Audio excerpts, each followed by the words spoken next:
la hora me parece que queda medio descolgada. Son dos primero. Ningún problema. Una es, ¿cuál fue, según la intención, con respecto al contexto de la vida de los dos protagonistas, en el sentido que no se nos muestra ni la vida ni laboral, ni estudiantil, ni infantil, ni nada, solamente para potenciar la relación de ellos dos, no solamente en contexto físico de los hogares que habían elegido, sino también de nivel social, lo que me refiero. Y la segunda, ya que estoy antes, sin pecar de estudiante del tercer año de cine agrandado que quiere encontrar, no sé, el sentido de dos piedras enamoradas, quiero ver si los planos que se eligieron del atardecer, anochecer, de los edificios, con el sonido ambiente, ¿tiene alguna intención de algo ese sonido ambiente que es bastante fuerte? Sí, pero vamos con la primera. Porque, ¿no? ¿Cómo era la primera? La del contexto de la desde el guión, ellos de qué trabajan, qué hacen de su vida. En el guión está un poco más representado eso y está bastante representado en Manuel, que es el protagonista, el que lleva realmente la película adelante.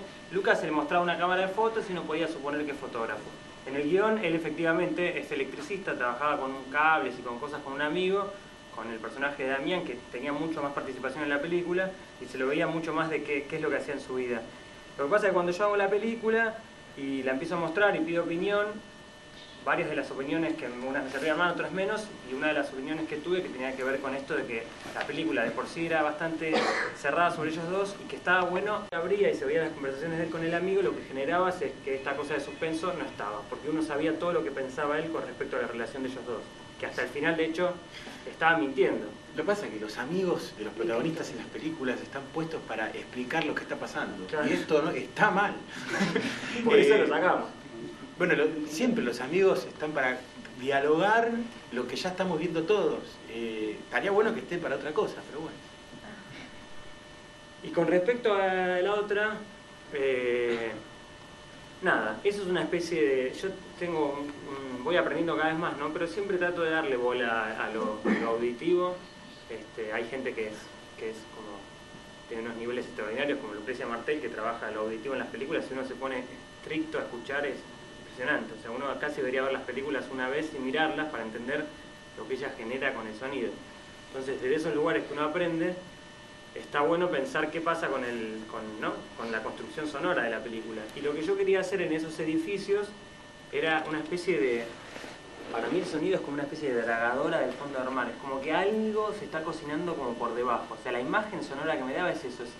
Algo está pasando por debajo y en el silencio de la soledad y en el silencio de la cabeza de ellos y de ustedes cuando ven la película. Algo raro hay acá, que después desencadena en la película.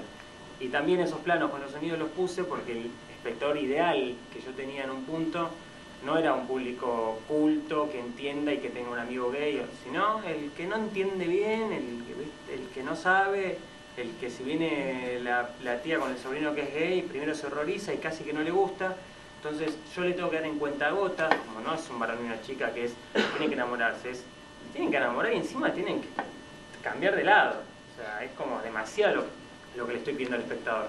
Entonces le doy todo ese tiempo al espectador para que el espectador empiece a desear él que pase lo que termina pasando en la película. Entonces cuando al final están juntos, casi que lo deseó el espectador toda la película y por eso pasa.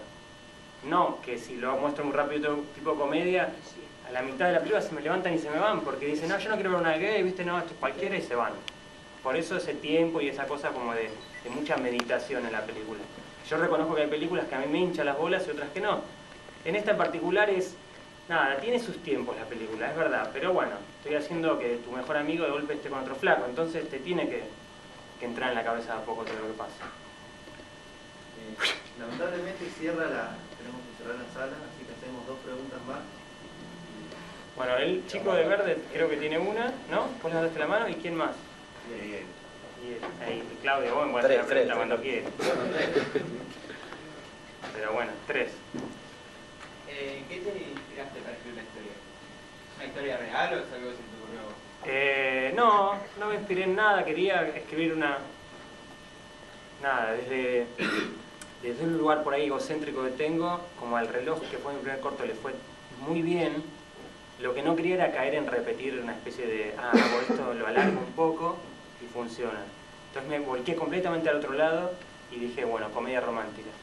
Desde que pienso comedia romántica, agarro todas las comedias románticas que veo en mi vida como estructura, me imagino por ahí que me hubiera gustado que me pase, lo mezclo un poco y escribo este guión donde tiene una estructura de comedia romántica, pero donde lo que estoy hablando en el fondo es de eso, de cómo dos varones se conocen. Y algo muy personal también es que tengo por ahí yo, que como a veces, ustedes igual por ahí dicen este punto, pero no importa. No parezco gay, o por lo menos para la mirada de mucha gente, o por lo menos por ahí me mienten, y sí me pasa de una especie de histeria que a veces hay entre los heteros de cuando ven que soy gay, es como, ¿por qué? Es gay si no parece. Y hay una especie de juego alrededor mío. Entonces ese juego que muchas veces me pasó con amigos que no voy a adelantar ahora, lo pongo en la película porque creo que la relación de ellos dos nace así, en ese juego histérico varonil. Me gustaría preguntar con un detalle en particular de la película, a ver si fue espontáneo, como surgieron un montón de cosas, o si vos lo pensaste, que me hizo un poco ruido el tema de que en varias escenas ellos aparecieron justamente en camisetas de fútbol, con la carga que implica el fútbol homofóbica y eso, saber si vos justamente lo pusiste para quebrar esta especie de prejuicio que hay, o surgió espontáneamente, que era la ropa que había y se lo pusieron. Lo puse por estética y por los colores. Sí, si Kempes ve la película, nos caga trompadas. No tenga duda. En principio por una cuestión de estética, por ahí por repetir un poco lo que pasó en el reloj ahí sí, desde el vestuario, con este mundo masculino que está tan asociado al fútbol. No sé si para romper prejuicios, sino más que nada por una cuestión, por el color que tiene la película en general, que es una película bastante colorida, y las remeras de fútbol son color puro. Que me gustan y por morboso también, no sé. Sí, a mí me gustaría saber cuál ha sido la repercusión. Él es mi profesor de taller de periodismo cuando yo tenía 15 años. Bueno, y es un orgullo, por supuesto, ¿no? Me gustaría saber la repercusión que tuvo la película, si estás satisfecho tanto acá como en el exterior, ¿no? Sí, los tres creo que estamos, a los tres, a todos nos superó. Nos superó lo que pasó con la película porque yo quería que la película vaya a Bafisi y que se vea un poco y tener una especie de oportunidad para meterme al Inca y quería que... Pero reconozco que en la tercera función de Plan B, en el 25 de mayo, yo me puse a llorar. Estaba con él, él me abrazó porque a mí me superaba todo lo que iba pasando. Era como, todo me superó, desde Bafisi hasta hoy, todo me va superando. Entonces es como que, a veces digo que la película no le hice yo, como que se porta mal, hace lo que quiere por ahí y yo me tengo que bancar todo lo que pasa en la película. Pero sí, me superó así como infinitamente. Manuel porque no tiene Facebook, pero a mí me llegan mensajes de Francia, de que se está pasando allá, de Inglaterra, me llegan mensajes de todos los lugares donde se está pasando, la verdad que es increíble y está buenísimo para tener también esa respuesta inmediata, ¿viste? Está bueno. Y bueno, y lo del Malva también está... estuvo llenando y...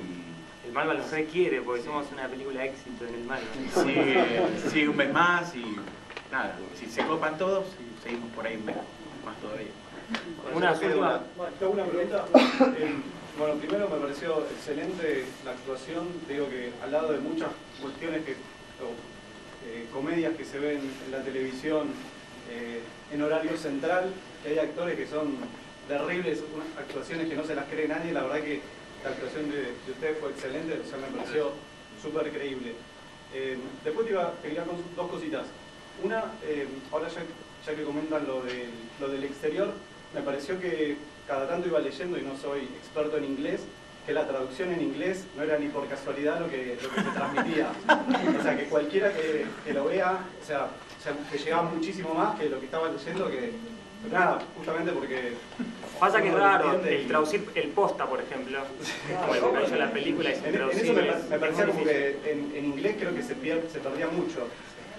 Pero bueno, parte por los diálogos y por el lenguaje. Pero cuando ves Friends también pasa. Yo escucho y leo lo que dice abajo y digo, cualquiera, mandaron fruta, porque es difícil. A veces sí, traduce.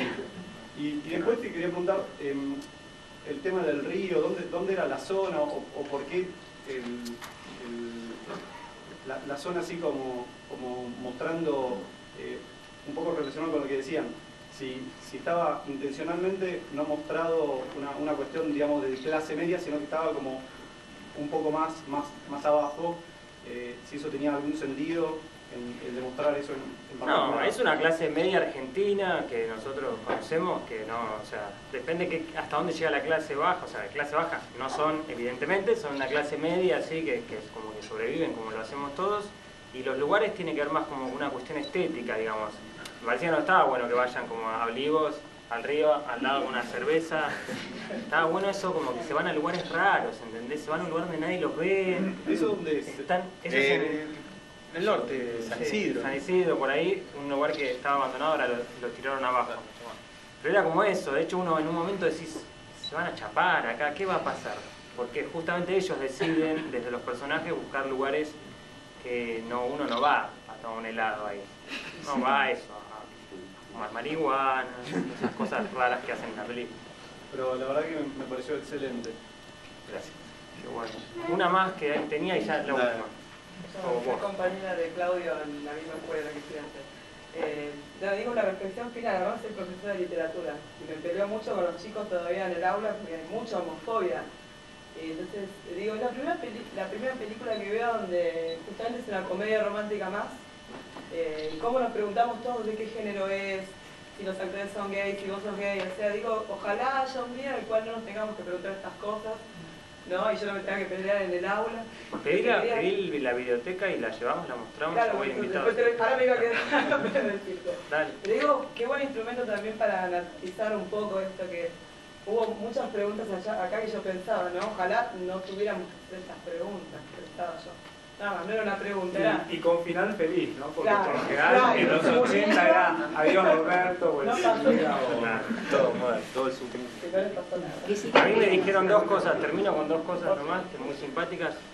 Una es el abuelo de Martín, que cuando sale de la función me dice... Martín es el productor. Es el productor. Me dice, me explicaste en 1 hora y media lo que no entendí en toda mi vida. Tenía un poco grande, ¿te acordás? Y la otra, ya me la olvidé. Era la otra. Ah, no, la otra fue en Radio La Tribu, hicimos una proyección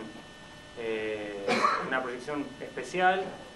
Empiezan a hacer preguntas y un pibe levanta la mano un momento y dice, la verdad que yo me considero homofóbico. Dice, pero ahora que vi la película... La verdad que no puedo creer, porque me cambiaste la cabeza, no sé, como que ahora entiendo y digo, qué loco, ¿no? Está bueno, es 1 hora y media, pero ya si la película por lo menos educa un poco, por lo menos te lo hace pensar de ese lugar, está buenísimo. Porque en el fondo la película lo único que pretende es eso, es nada, no es tan grave, no jodés a nadie, no lo haces para joder a nadie ni para lastimar a nadie, te pasa, ya está. Bueno, muchas gracias.